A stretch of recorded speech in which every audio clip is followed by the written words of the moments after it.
Hello students, welcome to my channel. इस video में हम करने वाले हैं एनएमएमएस सीरीज के कुछ वेरी इंपॉर्टेंट क्वेश्चन।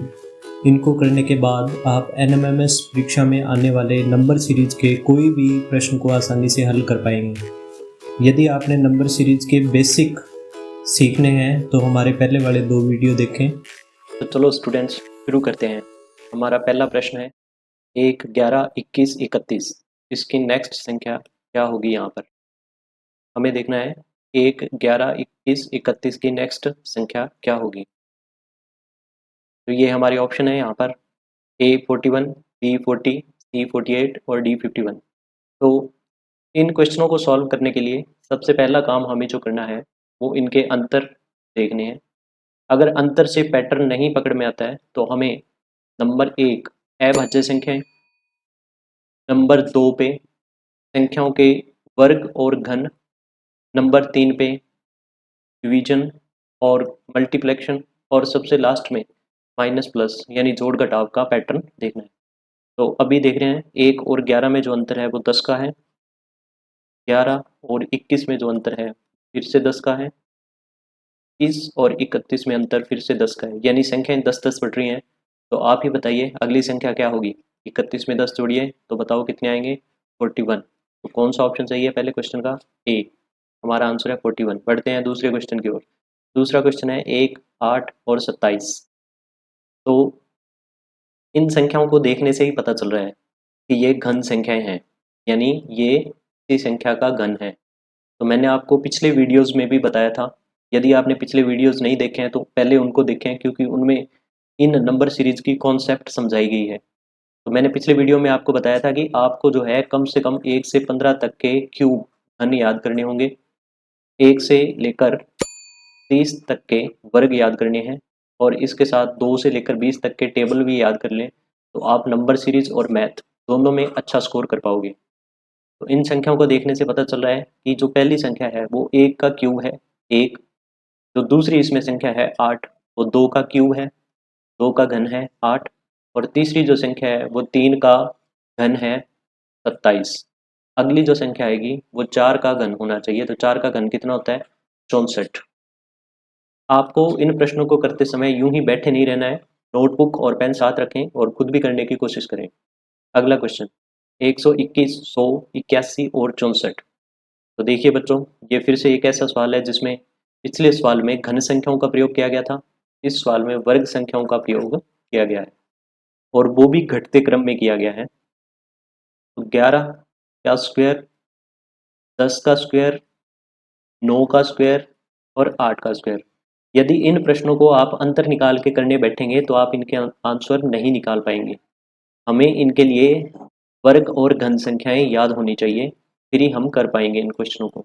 तो ये देखिए 8 का वर्ग है, सबसे पहले 11 का वर्ग है 121, और फिर 10 का वर्ग 100, फिर 9 का, और फिर 8 का वर्ग। तो अब कितने का वर्ग होना चाहिए? 7 का स्क्वायर यानी 7 का वर्ग इसका आंसर होगा। तो 7 का वर्ग होता है 49। तो कौन सा ऑप्शन है? Option B.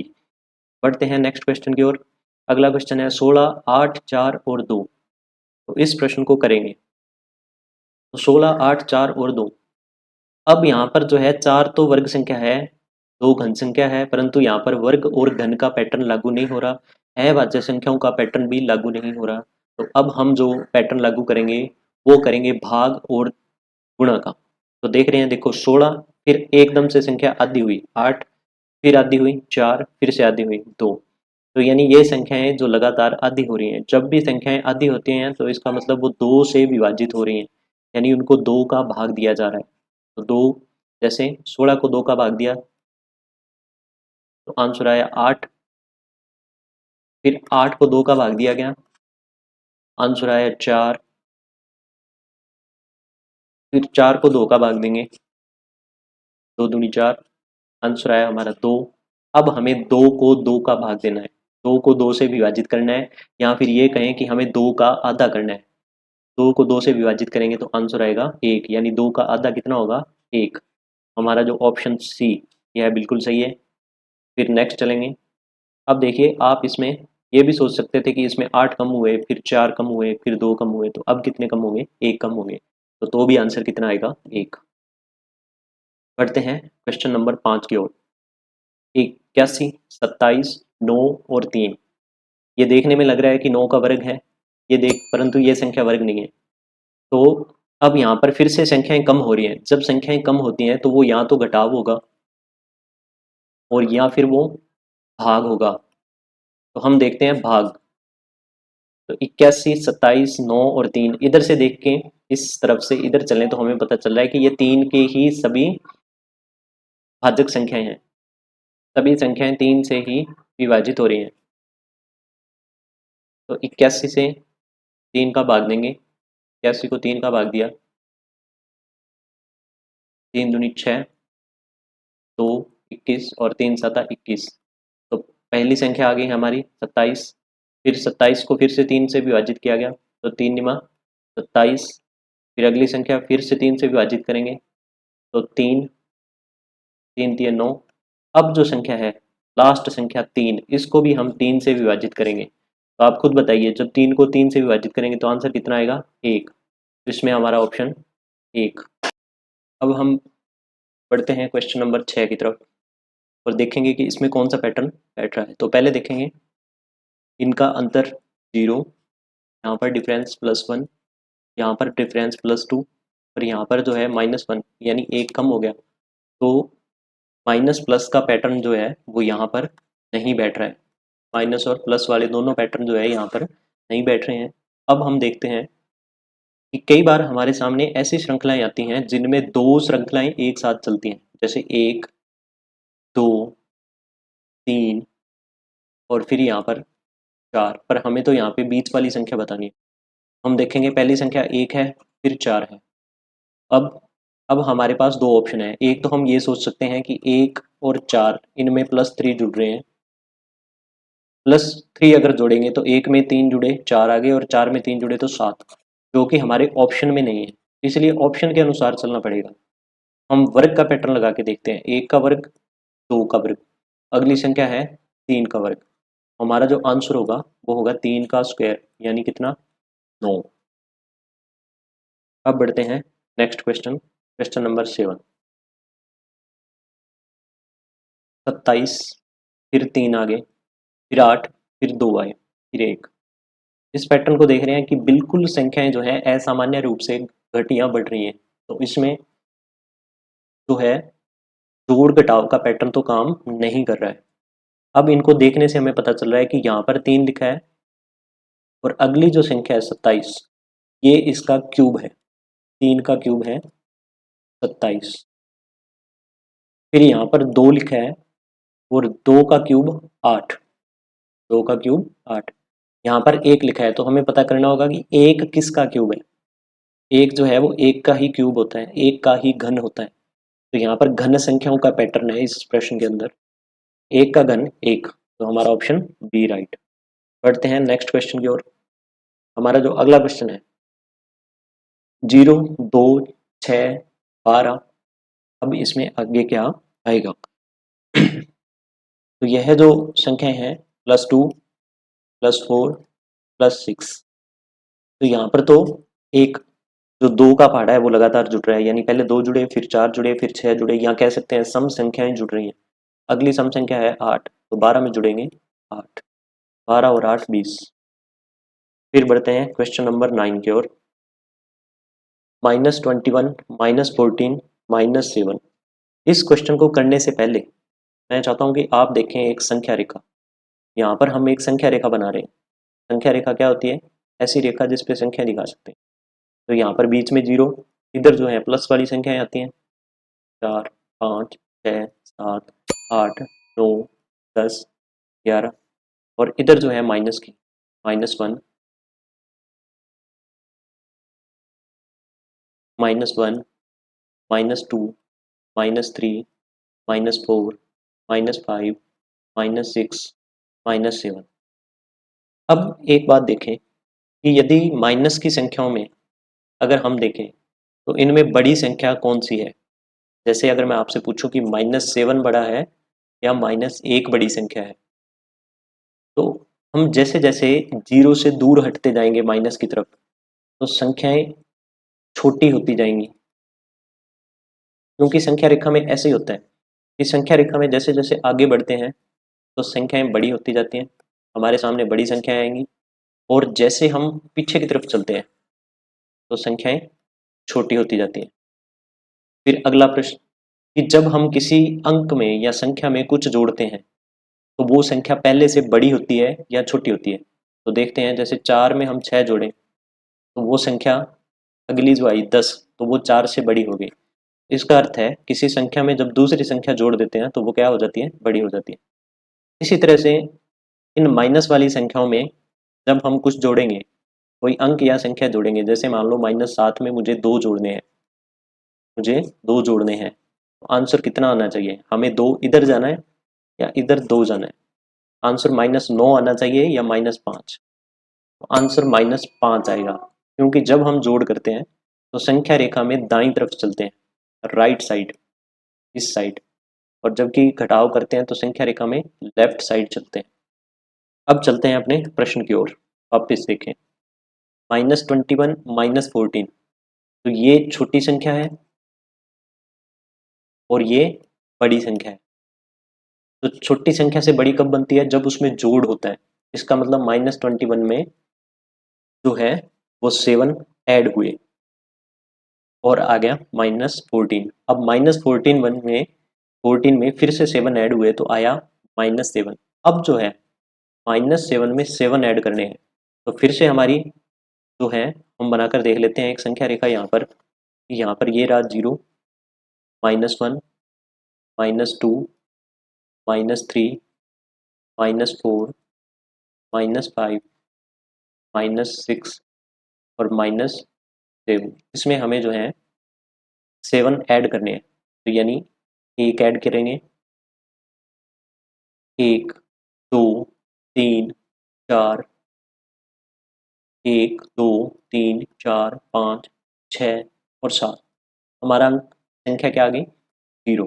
तो यानी -7 में जब हम +7 ऐड करेंगे तो ये जो है सभी अंक जो हैं वो कट जाएंगे और बचेगा क्या, 0। यानी हम 7 कदम इस तरफ चलेंगे -7 से, तो 7वां जो हमारा जो कदम होगा वो किस पर होगा, 0 पर।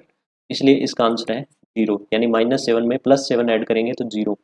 यदि इस तरह का प्रश्न आपकी परीक्षा में आता है तो इसको जो है संख्या रेखा बनाकर हल करें, आप कंफ्यूज नहीं होंगे। अब बढ़ते हैं अगले प्रश्न की ओर। प्रश्न संख्या 10, 169, 225, 289।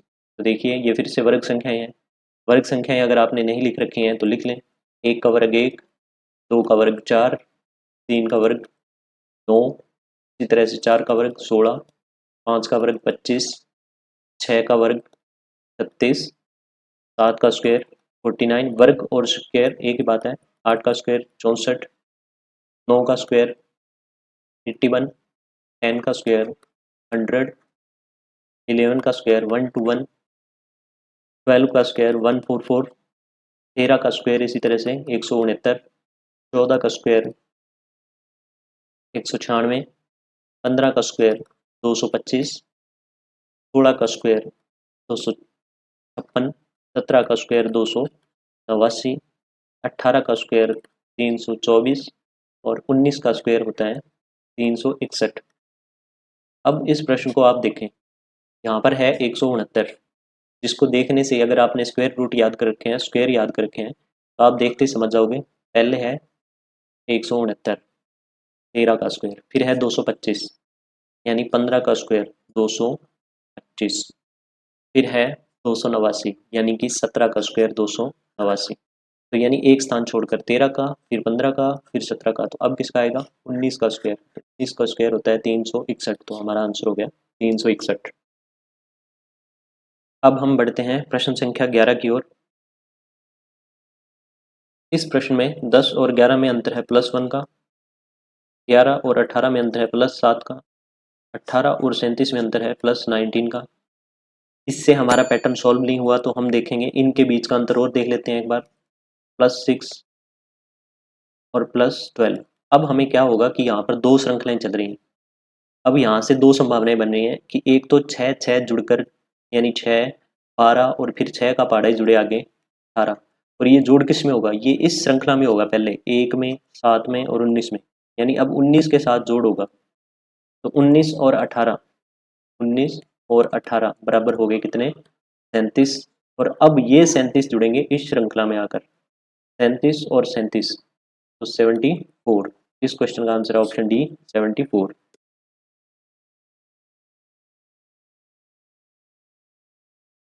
अब बढ़ते हैं क्वेश्चन नंबर 12 की तरफ।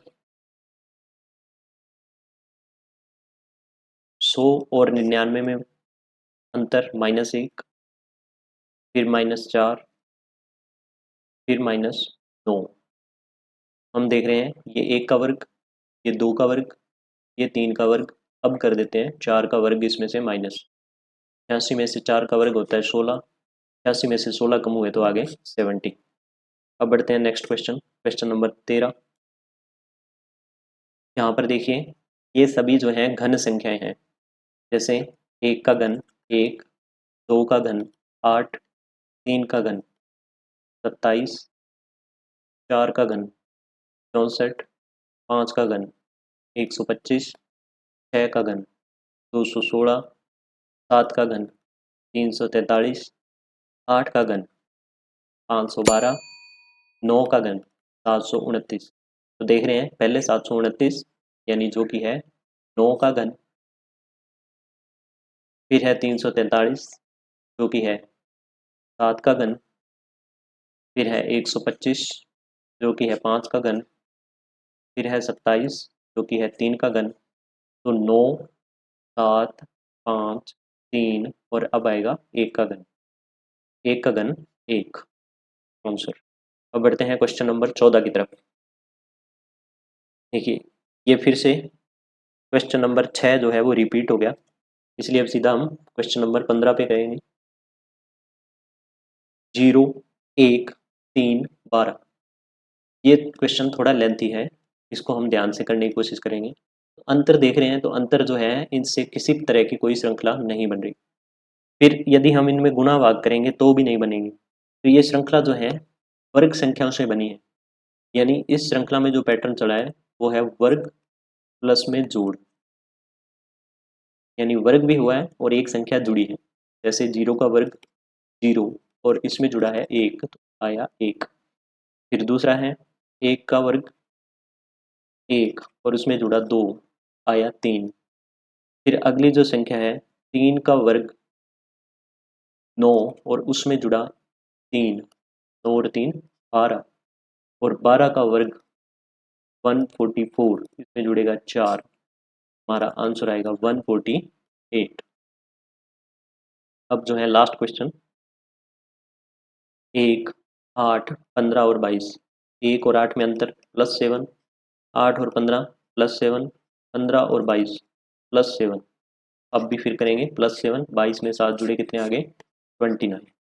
इस तरह से हमने ये सभी जो प्रश्न है RSCERT क्वेश्चन बैंक में दिए हुए हैं, वहाँ से उन 16 क्वेश्चनों का हमने सॉल्यूशन किया। अगले जो 16 क्वेश्चन है, जो क्वेश्चन संख्या 17 से लेकर और क्वेश्चन नंबर 31 तक, 32 तक जो है वो हम नेक्स्ट पार्ट में करेंगे। NMMS की कंप्लीट तैयारी करने के लिए आप हमारे साथ जुड़े रहें। राजस्थान में इसका एग्ज़ाम जो है 16 नवंबर 2025 को होने वाला है। उससे पहले हम मैट पोर्शन का पूरा जो है पोर्शन कंप्लीट करेंगे। मैट का सारा सिलेबस जो है यहीं पर कंप्लीट करेंगे।